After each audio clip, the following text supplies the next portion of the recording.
বাবাজি এ সোনামানিকের একটা বাড়িতে বাবা স্বামী স্ত্রী ছিল, তার স্বামী জীবনে কোনদিন বাবা নামাজ রোজা কিছুই করতো না। বাবাজি স্ত্রীটা কিন্তু কোরআন তেলাওয়াত করতো, 5 ওয়াক্ত নামাজ পড়তো। স্বামীকে বলতে, স্বামী গো আপনি গুনার কাজ করবেন না, পাপের কাজ করবেন না, আপনি নামাজ পড়ুন, রোজা করুন, আল্লাহর কাছে দোয়া করুন, মরার পরে জান্নাতি বানায়া নেবে। জোরে বলেন সুবহানাল্লাহ।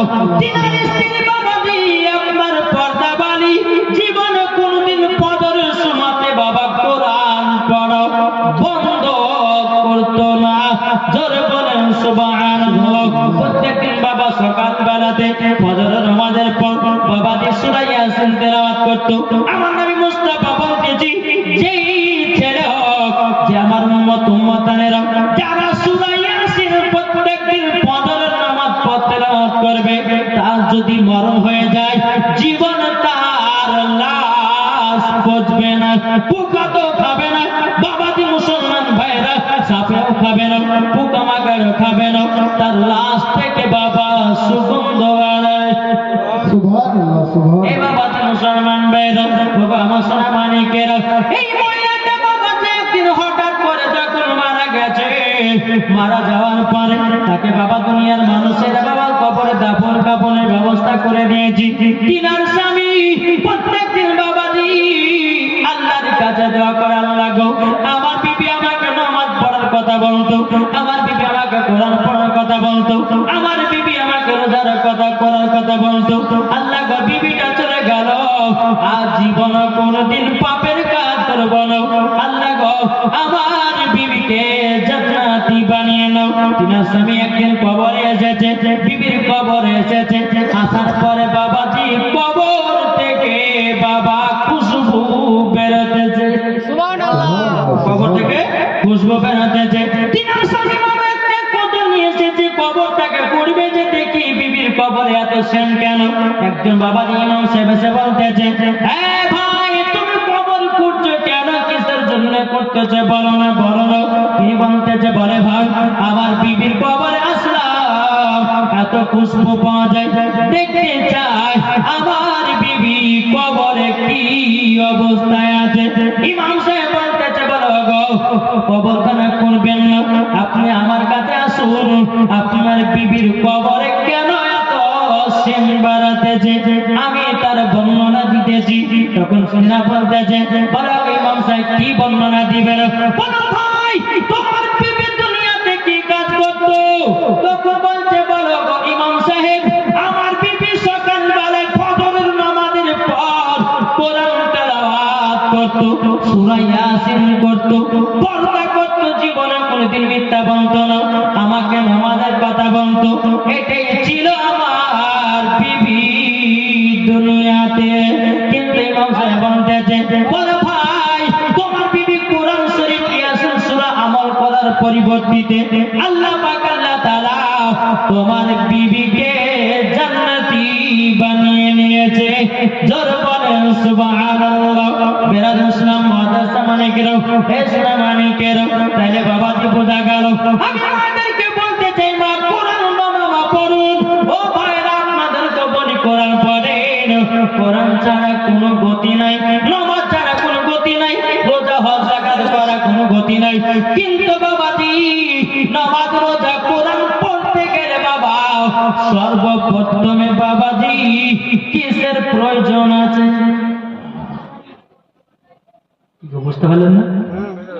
নামাজ রোজা হজ যাকাত এইসব করার জন্য সর্বপ্রথম আমাদের কিসের দরকার? ঈমান আকীদার দরকার। সুবহানাল্লাহ। আমি নবীর প্রতি দুরূদ কিয়াম করলাম না, তুমি নামাজ পড়ো তোমার নামাজ বেকার, রোজা করো রোজা বেকার, হজ করো হজ বেকার, দান করো দান বেকার।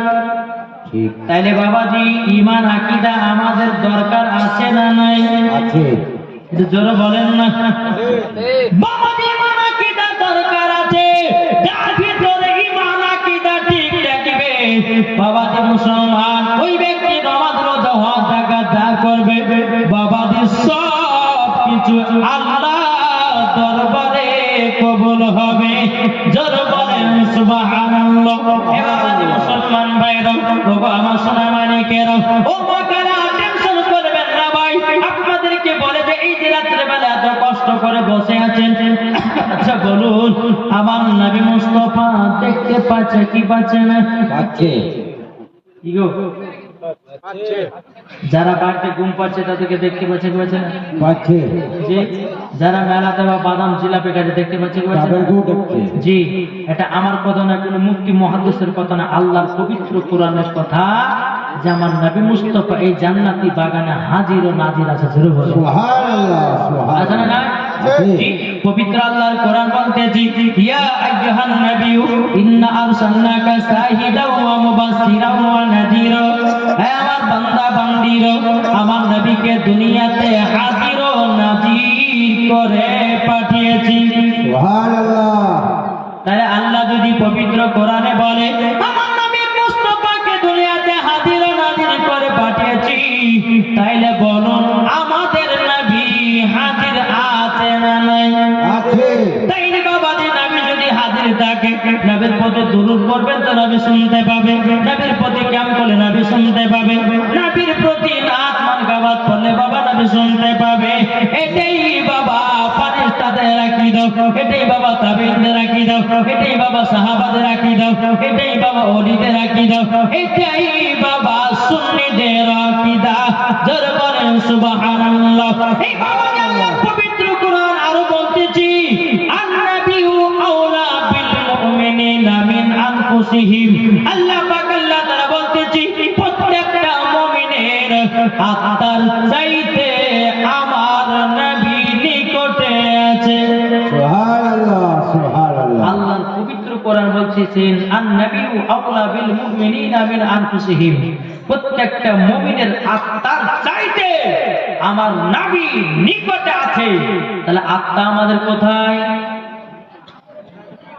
কি গো আত্মা মানে বুঝেন না জি যাকে বলা হয় রূহ আরবিতে বলা হয় যাকে কলব জি তাহলে বলুন এই রূহ আত্মার চাইতে আমার নবী নিকটে আছে সুবহানাল্লাহ এটা কি আমার কথা না কোন মুক্তি কথা না কোন মুহাদ্দিসের কথা না কোন আলেমের কথা না। যে না পবিত্র আল্লাহ পাক আল্লাহ তাআলা কোরআনের ভাষায় জানিয়ে দিয়েছে সুবহানাল্লাহ। আন-নাবিয়্যু আওলা বিল মুমিনিনা মিন আনফুসিহিম প্রত্যেকটা মুমিনের আত্মার চাইতে আমার নবী মুস্তাফা নিকটে আছে সুবহানাল্লাহ সুবহানাল্লাহ আত্মার চাইতে যদি আমার নবীর নিকটে থাকে তাহলে বলুন নবীর প্রতি কেমন করলে নবী দেখতে পাবে না হ্যাঁ নবীর প্রতি দুরূদ গুলো নবী দেখতে পাবে না মিলাদ গুলো দেখতে পাবে না জালসা করে দেখতে পাবে না ফাতিহা করে দেখতে পাবে কি পাবে না পাবে বাবা এটাই তো সুন্নিদের আকীদা